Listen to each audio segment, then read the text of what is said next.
اعوذ باللہ من الشیطان الرجیم بسم اللہ الرحمن الرحیم قل ان الموت الذی تفرون منہ فإنہ ملاقیکم ثم تردون الی عالم الغیب والشہادہ فینبئکم بما کنتم تعملون۔ ناظرین، پروردگار عالم نے ہمارے نبی اکرم صلی اللہ علیہ وآلہ وسلم کو حکم دیا، ارشاد فرمایا قل ان الموت الذی تفرون منہ، اے میرا رسول، اے میرا پیغمبر، ان سے کہہ دیجئے ان الموت الذی تفرون منہ، وہ موت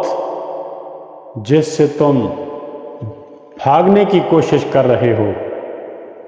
فَإِنَّهُ مُلَاقِيكُمْ، وہ تمہیں مل کے رہے گی، اس سے تمہاری ملاقات ہو کے رہے گی۔ ثُمَّ تُرَدُّونَ عَلَىٰ عَالِمِ الْغَيْبِ وَالشَّهَادَةِ، پھر تمہیں اس ذات کی طرف، اس ذات کے روبرو پیش کیا جائے گا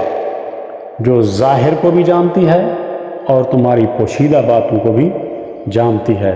فَيُنَبِّئُكُم بِمَا كُنتُمْ تَعْمَلُونَ،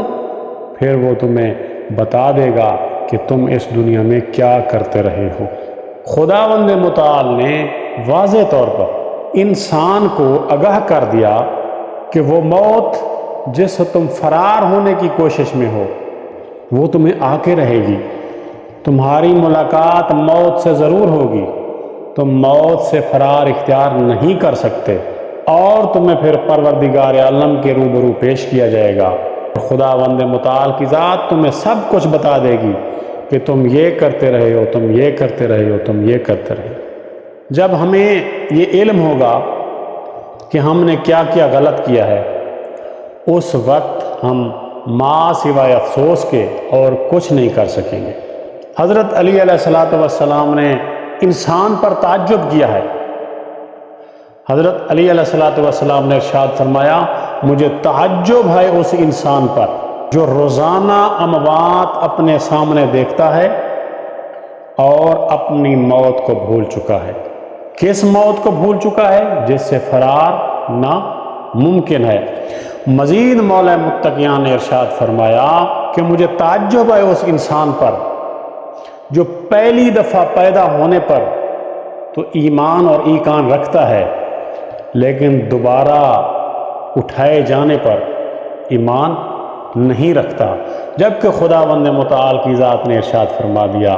کہ کیف تکفرون باللہ وانتم اموات فاحیاکم ثم یمیتکم ثم یحییکم ثم الیہ ترجعون، کہ تم خداوند متعال کی ذات کا کیسے انکار کر سکتے ہو کہ تم عدم میں تھے، تمہارا وجود ہی نہیں تھا، اس ذات نے تمہیں زندگی دی، پھر تمہیں موت آئے گی، تم قبر میں چلے جاؤ گے، تم مٹی کے ڈھیر کے نیچے چلے جاؤ گے، پھر تم عالم برزخ میں رہو گے۔ ثم یحییکم، پھر بروز محشر تمہیں اٹھایا جائے گا۔ ثم الیہ ترجعون، پھر تو پروردگار عالم کی طرف لوٹ جاؤ گے، تمہارا حساب کتاب ہوگا۔ مزید مولا متقیان نے ارشاد فرمایا کہ مجھے تعجب ہے اس انسان پر جو اس فنا ہونے والی دنیا میں فنا ہونے والے گھر کی تیاری تو کر رہا ہے، لیکن وہ گھر جس نے ہمیشہ رہنا ہے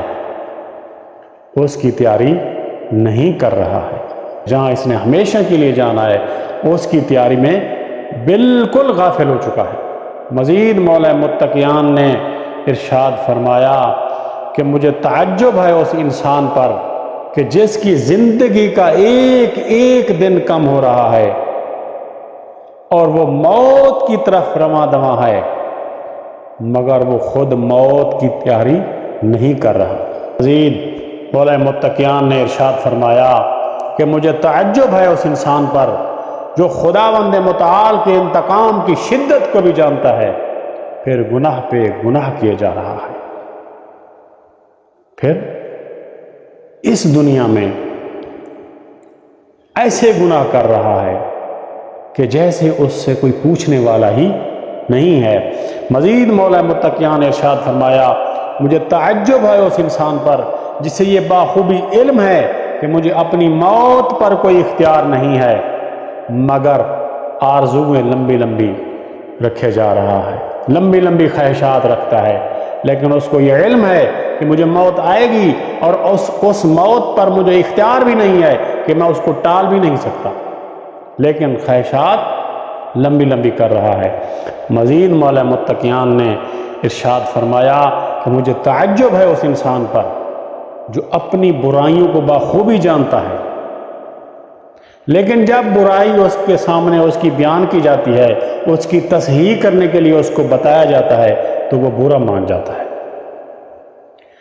مزید مولا متقیان نے ارشاد فرمایا مجھے تعجب ہے اس انسان پر جس کے سامنے کوئی ایسی نیکی، ایسی خوبی بیان کی جاتی ہے جو اس کے اندر نہیں ہوتی، پھر وہ خوش ہوتا ہے، وہ اتراتا ہے۔ یہ مولا متقیان نے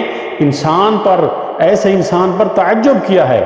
کہ وہ اس موت کو بھول چکا ہے جس سے فرار ناممکن ہے۔